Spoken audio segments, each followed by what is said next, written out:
Bom dia, jovens. Tio Johnny na área, mais uma aula de história do Brasil. Vamos conhecer um pouco hoje sobre a formação do Estado de Minas Gerais. Para a gente entender sobre o Estado de Minas Gerais, a gente tem que entender um pouco sobre também o Brasil. O Brasil colônia, em 1500, o Brasil colônia, ele era apenas um pequeno trecho de terra de Portugal, certo? Que utilizava o quê? A mão de obra escrava indígena. Os indígenas eram capturados e escravizados. Quem era responsável por essa captura eram os bandeirantes.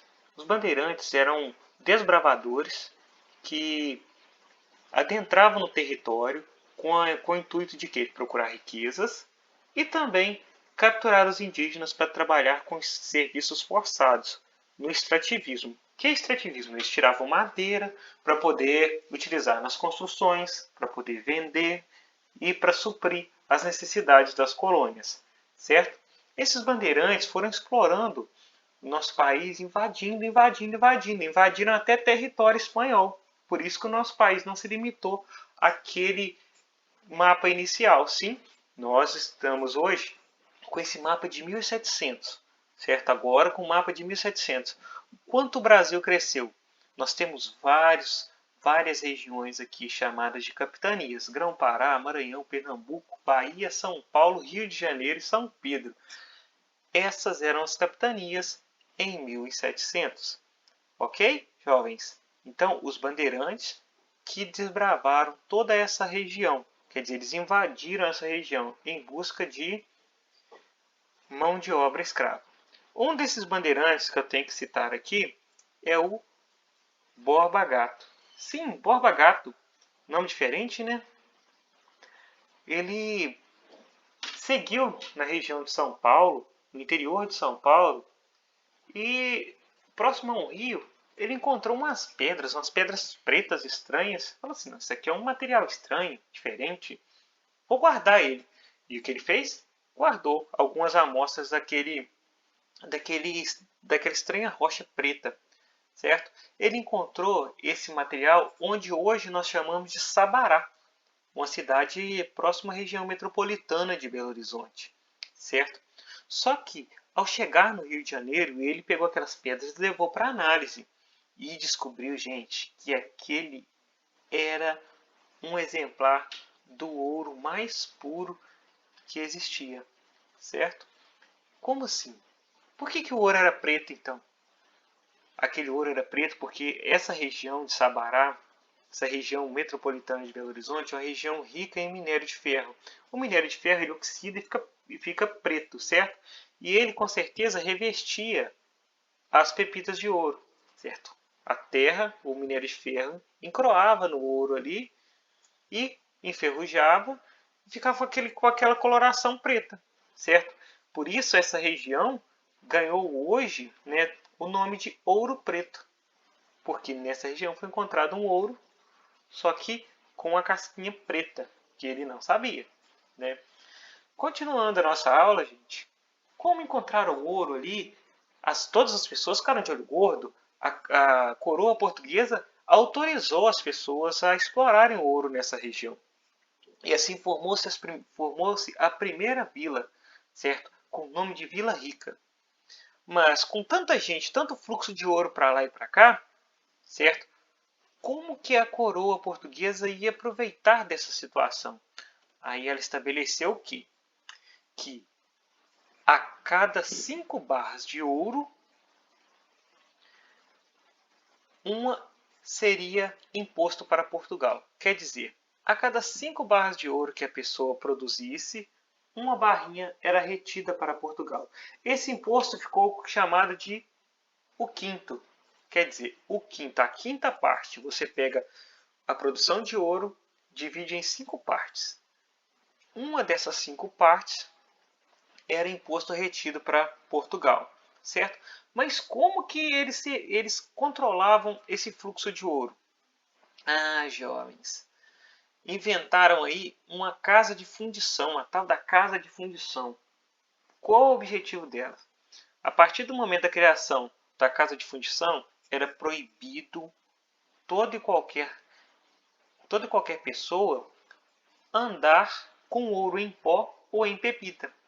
Como assim? Os produtores de ouro, eles tinham que levar a sua produção até a casa de fundição, onde o ouro era derretido, transformado em barras. Nessa casa de fundição já recolhia o imposto de Portugal e mandava-se a parte de Portugal para Portugal. E o restante era entregue para o produtor, para o mineiro, certo? E esse ouro que ele andava com ele era em formato de barra, como esse que vocês estão vendo, com o selo real e mais os números de série que garantem que ele foi fiscalizado. Quem fosse encontrado com ouro em pó ou em pepita, ele era preso e deportado para a África. Tá ok? Continuando nossa aula. Mas como todo brasileiro, a gente consegue arrumar um jeitinho. Os mineiros arrumaram um jeitinho. Como os portugueses eram muito religiosos, eles tiveram a brilhante ideia de utilizar imagens sacras para poder fazer o contrabando de ouro. Sim, jovens, as imagens sacras eram utilizadas como contrabando. Mas como assim? Elas eram ocas.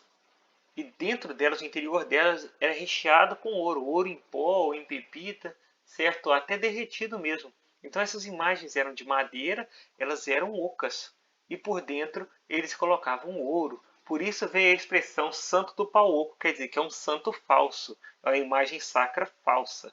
Tá ok? Continuando. Mas com essas cobranças de impostos, que no início estava muito bom.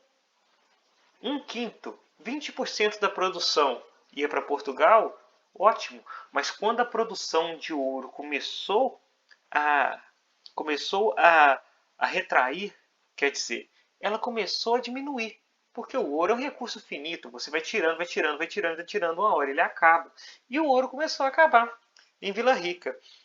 E os fazendeiros começaram a ficar pobres, começaram a ficar em situações difíceis. E o imposto continuava sendo recolhido.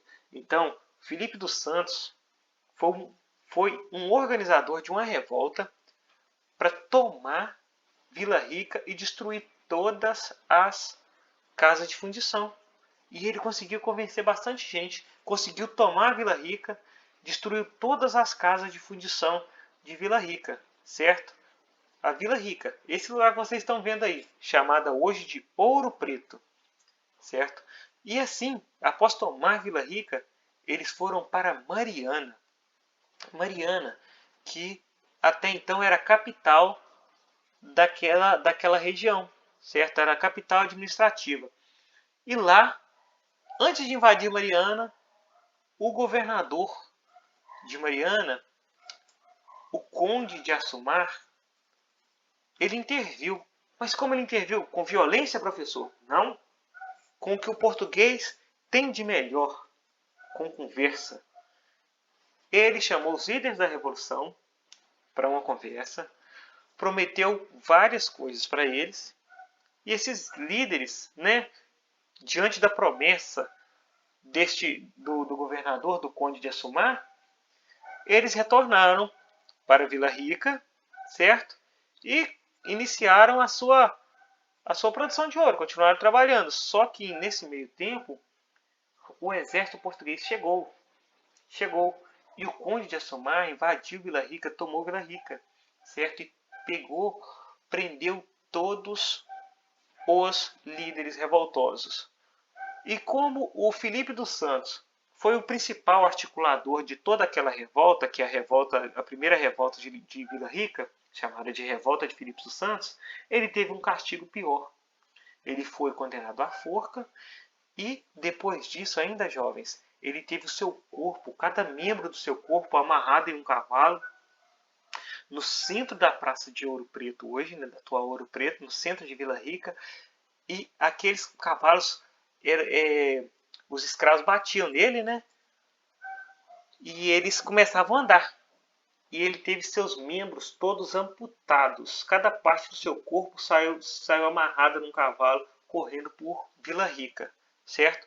A fazenda de minério, a região, as minas de Filipe dos Santos foram todas queimadas, certo? Essa daí é a foto das propriedades de Filipe dos Santos. Esse daí é um morro em Ouro Preto que é chamado de Morro dos Queimados. Ele tem esse nome porque foi todo incendiado após a revolta de Filipe dos Santos. Por ordem da coroa portuguesa, ninguém tinha autorização de utilizar mais essa terra. Essa terra se tornou uma terra imprópria, inóspita, certo? Hoje ela é patrimônio histórico cultural do mundo, certo? Tombado pela Unesco, assim como toda Ouro Preto. Essa região, então, parece um queijo suíço. Ela é cheia de buracos de minas, minas de ouro. Professor, então tem minas de ouro lá? Tem sim, gente. Eu fui nela. Essa daí é uma das minas que pertenceu ao Filipe dos Santos. Olha que bacana. Em cima aqui nós temos cristais de quartzo, certo? Em torno aqui eu tenho vários alunos da nossa escola. Olha que bacana, gente, da nossa escola Gentil Simões. Essa mina de ouro aqui então pertenceu ao Filipe dos Santos. Olha como era a estrutura da mina de ouro. Muito bacana, gente. Quando vocês tiverem a oportunidade de ir a Ouro Preto, visitem as minas de ouro para vocês conhecerem mais sobre os procedimentos de como viviam as minas, que nas nossas aulas presenciais eu vou explicar ainda, ok? Então, quando vocês tiverem esse tipo de oportunidade, não percam as oportunidades, porque Ouro Preto é uma cidade que conta a nossa história, que conta a história do mineiro, que conta a nossa vida. Ok, crianças? Essa então é a história da revolta de Vila Rica, certo? A revolta de Filipe dos Santos. Na nossa próxima aula falaremos um pouco da Inconfidência Mineira. Então, leiam o textinho que eu passei para vocês, respondam as atividades e tchau, tchau, abraços do tio Johnny.